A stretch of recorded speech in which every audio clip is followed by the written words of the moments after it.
An 11-year-old boy dreams of becoming a great supervillain when he grows up. To help him achieve this goal, his greatest idol decides to train him in the art of villainy. Today we will recap the story of the 2022 movie, Minions 2: The Rise of Gru. Bell Bottom is a very talented supervillain.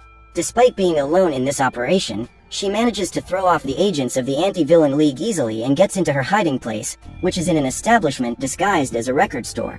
After riding down the elevator, Bell is reunited with the other members of the Vicious Six, a group of villains led by Wild Knuckles. The woman hands her boss the map to the legendary Zodiac Stone. Together, the villains develop a plan to steal it in order to become the most powerful bandits in the world. The next day, the group leaves for Asia and finds a waterfall, where 2 large dragon towers have been built. After observing the map carefully, Wild manages to trigger the statues and the dragons begin to let off fire, revealing the cave opening where the Zodiac Stone is hidden. The old man enters that mysterious place alone while his cronies are waiting for him outside. As he descends the stairs, the steps drop down, forming a ramp that Wild slips down. He is thrown into a thorn trap, where other invaders have previously lost their lives, but luckily his body is not punctured. The man then gets up and walks towards the stone, which is floating right in front of him. After risking his life, he finally manages to accomplish the mission, but before he can get his hands on the jewel, the door closes behind him and small creatures appear to eliminate him. Several metal monsters attack him at the same time, but Wild steals their weapons and manages to destroy them with his blows. Then he takes the Zodiac Stone and the spirit of the 12 animals of the Chinese horoscope merges into the medallion. At that instant, the ground begins to move and the villain is taken back to the surface, where he finds hundreds of soldiers identical to those who attacked him before he took the jewel. Since those creatures are now in great numbers, all that is left for Wild is to try to escape, hoping that his team will show up to save him. As he expected, the Vicious Six arrives in a flying car and throws a rope so that their leader can climb up. The man celebrates the success of the mission and shows the Zodiac Stone to his friends. Then Bell steals the jewel and says there is no more place for the old man on that team. It was Wild who created that group and expected loyalty from his partners. However, this does not stop the villains from betraying him and Jean-Claude cuts the rope, causing the man to fall into the sea. Gru is an 11-year-old boy who is a big fan of Wild and was very sad when he received the news of his death. While most children dream of pursuing careers as doctors, firemen, and teachers, Gru's ultimate goal is to become a supervillain when he grows up. When they hear this, all his classmates laugh at him, thinking it was a joke. But what his teacher and the other students in the class don't even realize is that, at the age of 11, Gru is already on his way to fulfilling his dream. At the end of class, the children are greeted by their parents, who are at the school gate waiting to take their children home. However, in Gru's case, it is the minions who are waiting for him. Kevin, Stuart, and Bob are extremely happy to see their mini-boss and get on their turbocharged bicycles to go to the movies. Arriving at the screening, they find the room packed, so Gru drops a stink bomb inside so that everyone runs away and the group can watch the movie alone. Then they go to a game room and the minions help the boy cheat at all of them. His last stop is the ice cream parlor, and Gru hits all the customers with his cheese ray so that they don't have to wait in line. As if they haven't practiced their villainy enough already, the quartet takes their ice cream right in front of a gym, to make fun of the people who are killing themselves while riding their bikes. When he gets home, the boy finds a package from the Vicious Six in the mailbox and gets into his mother's car to hear the message contained on the tape. In it, Belle states that she has received an application from Gru to become the 6th member of her team, since Wild is dead. The woman informs him that the villain will need to go through an interview, which will take place the next day. She gives him the address with the password, and soon after, the tape explodes. Happy with the news, Gru enters the house to tell his mother what has just happened and is startled to find her doing yoga with her new teacher. Therefore, he gives up telling the news and goes to the basement, where all the other minions are gathered. They are building Gru's first evil lair and the boy asks them all to gather together to receive an announcement. He tells them that he will be interviewed by the Vicious Six and Otto goes to congratulate him. The problem is that the short guy doesn't stop talking for a minute and not even his colleagues can put up with him. After breaking the news to his only friends, Gru goes to bed, because he needs to rest in order to be in his best shape the next day. In the news, Belle makes an announcement to all the villains of the world. She tells them that in 3 days, when midnight falls and Chinese New Year begins, the Zodiac Stone will grant powers to the Vicious Six. On that day, they will become the most powerful villains on Earth and intend to eliminate, once and for all, the Anti-Villain League. Surprisingly, Wild survived the crash and destroys the TV when he sees the news. The man plans to carry out a revenge against his traitors and trains with his new henchmen a way to defeat them. That morning, Gru is as happy as he has ever been. The boy sings and dances as he prepares for his interview, and when he leaves the house, he is surprised to see Kevin, Stuart, and Bob waiting to accompany him to the interview. Months ago, the minions showed up at Gru's house because they saw his "Help Wanted" ad. Since then, they have never been apart again. But now the boy intends to pursue a career with the Vicious Six and dismisses his helpers. The three little potatoes decide to follow him, and Gru quickly arrives at the record store. He says the password to the store clerk, who is testing his new invention, which he calls Sticky Fingers. The man introduces himself as Dr. Nefario and hands the boy a small record. When Gru enters booth 3, the man hands him his first villain device and asks the boy to play the record backwards. As he does so, the elevator quickly descends and Gru runs into the other villains who were waiting for the interview in the waiting room. Minutes later, the boy is called and is thrilled to see his great idols right in front of him. Upon seeing the boy in person, Belle discovers that he is just a child and not a short man as she believed. Therefore, the woman sends the brat back home and states that villainy is for adults who steal powerful ancient stones and not for children who should be in school. At this time, another supervillain, Rocket Man, enters the room and demonstrates his abilities. However, the guy causes a great deal of damage and must be stopped by the team. So Gru takes advantage of this moment when the whole team is distracted to steal the medallion with the help of the device he got from Dr. Nefario. By the time Belle realizes what has happened, the boy is already running away and Stronghold destroys the bridge so that he cannot cross. Gru manages to escape, however, when he returns to the store, an alarm is triggered. Dr. Nefario soon realizes what has happened and orders the boy to run away. Across the street, on top of a building, is Wild. The man is watching the hiding place with binoculars when he sees a boy running from the store. Gru meets his minion friends and they run away together. Otto is there too, and now the boy will have to deal with 4 clumsy little guys while trying to escape from the supervillains. Svengeance chases them with his roller skates until he is lured into an alley and comes face to face with a door. As they descend the stairs, Otto and the magic stone end up falling, and Gru asks the minion to take the medallion to his hiding place while he distracts the villains. Jean and the crazy nun run after the boy, but Gru manages to get rid of them. Then Belle attaches her rope to the boy's bicycle, but he uses the turbines to get rid of her. When he gets home, the mini-villain tells them what happened and states that when he goes to return the stone to the Vicious Six, they will have to recognize him as a great villain and accept him into their team. Minutes later, Otto appears and Gru asks him where the stone is. Then, the little guy tells him that on the way home, he came across a birthday party and was in love with the gift the boy got. So he decided to exchange it for the medallion. Furious, the boy picks up his pet rock and walks toward the address where, according to Otto, the party took place. While watching his mini-boss walk off alone in the rain, Kevin sees the moment when he is forcibly taken away and runs to try to save him. However, he soon realizes that he will not be able to reach them. When he arrives at Wild Knuckles' hideout, Gru is surprised to discover that the great villain he admires so much is still alive. The man orders the boy to hand over the Zodiac Stone to him and threatens to throw Gru out the window when he finds out that he doesn't have the medallion.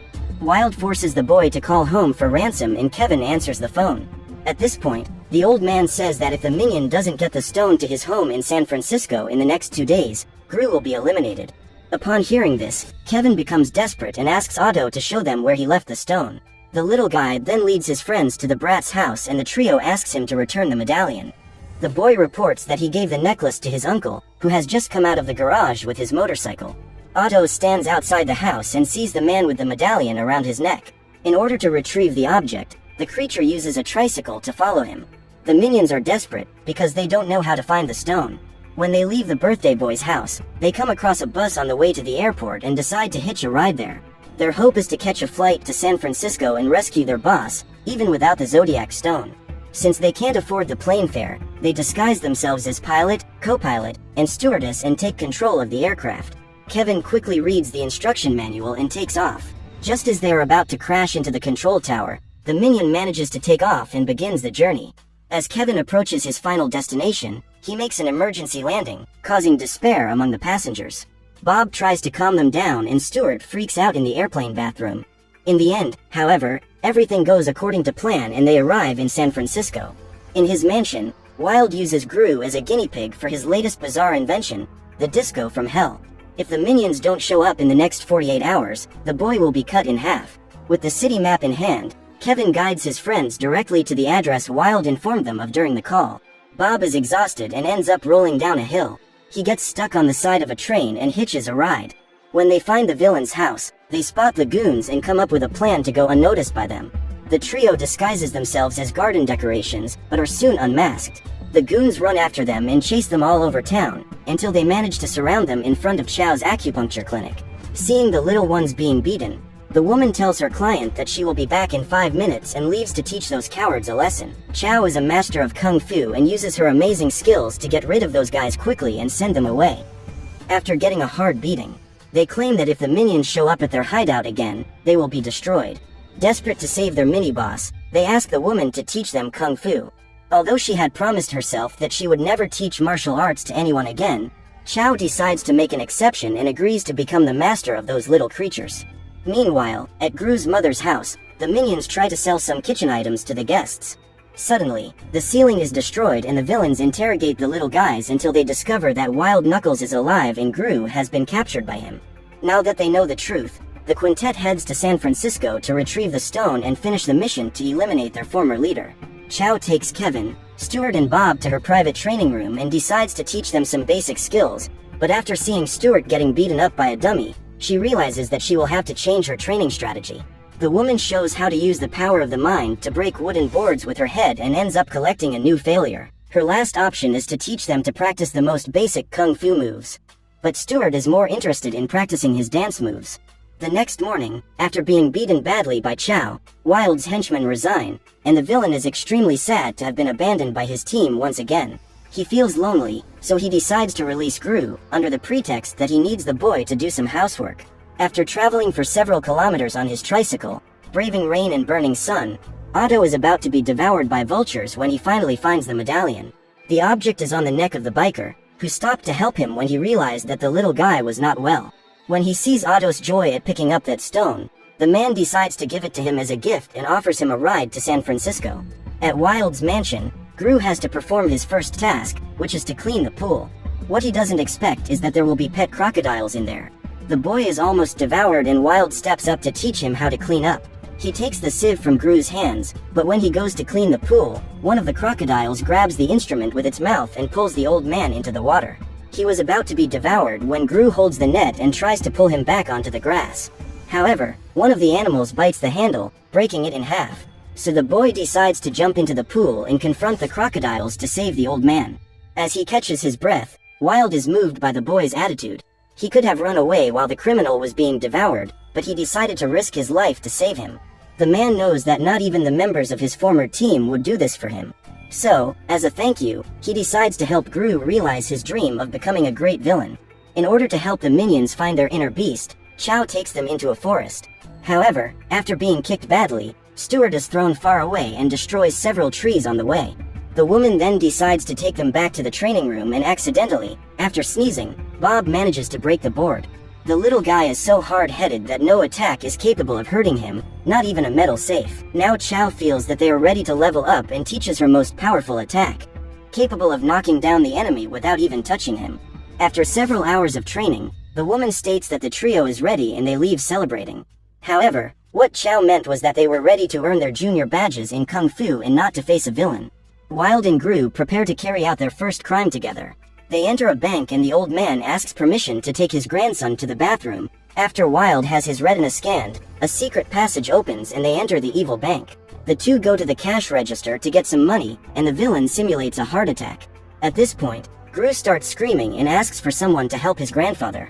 While everyone is distracted, the boy goes upstairs and uses his sticky finger to get the keys to the safe. In this way, he manages to complete the robbery.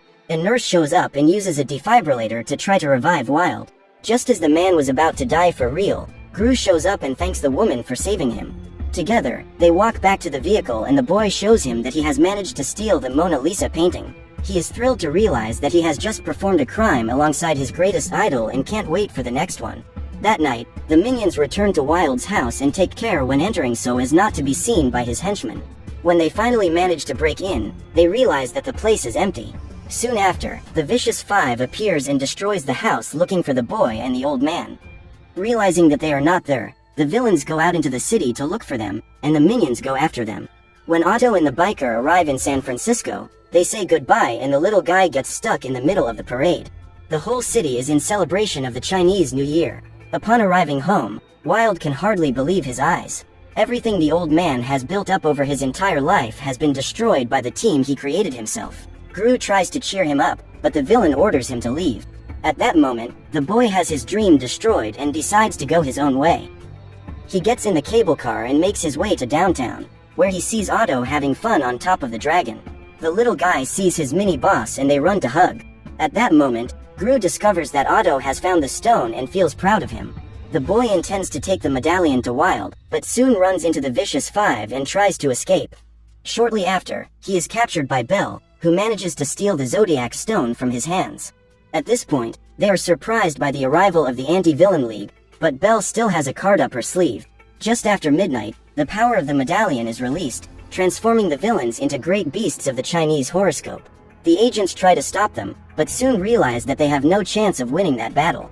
In order to punish the boy for stealing the stone, the dragon decides to tie him to the hands of the clock so that he will be broken in half. Kevin, Stuart, and Bob arrive before the worst happens and rush to help their mini-boss. Then Belle transforms them into Zodiac creatures, but they remain diminutive in size. The villain uses her dragon flames to set that place on fire and is surprised to see Wild going through all that fire to face them. The old man teams up with the minions to defeat their powerful enemies while Gru is about to have his arm ripped off. When surrounded by the tiger, Kevin remembers Chow's words and searches for his inner beast. The rabbit then uses his super speed to defeat the animal that was about to devour him. The same happens to Bob. Finding his inner beast, the goat uses his horns to defeat the monkey and the demonic ox. Stuart was about to be crushed by the giant snake when he decides to strike back and throws dozens of eggs in its direction. One of them is not destroyed during the attack and gives birth to a chick. Amidst the chaos, Otto sneaks up on the clock and manages to free Gru. Just as he is about to retrieve the medallion, Wild is thrown away and Belle toasts him. Then the five villains team up to eliminate the boy, but the minions jump in front of him and use the attack they learned from Chow to defeat them. At that moment, the medallion falls from the dragon's neck and Gru manages to get it back, turning the villains into little rats. Minutes later, the ambulance shows up and Wild Knuckles is taken to the hospital. Silas, an agent of the Anti-Villain League, says that when he recovers, the old man will be sent directly to prison, and Gru is very sad to hear this. Days later, they hold a ceremony to say goodbye to Wild, who could not survive the burns. However, while giving his farewell speech, Gru spots the villain hiding behind a tree and has to disguise his joy at seeing him. The minions bury a coffin filled with bananas, and at the end of the ceremony, Gru and his friends return home with the great supervillain who faked his own death and managed to escape the authorities. After experiencing his first big adventure, Gru returns to the record store to talk to Dr. Nefario, who has become unemployed now that the Vicious Five has been arrested. The man is determined to abandon villainy, but the boy proposes that the scientist come to work with him. Dr. Nefario refuses the invitation, but goes back on his decision when he sees the cute faces of those little villains. Now that they are all part of the same team, the scientist unveils his newest invention, a giant flying boot. Please like and subscribe for more movie recaps.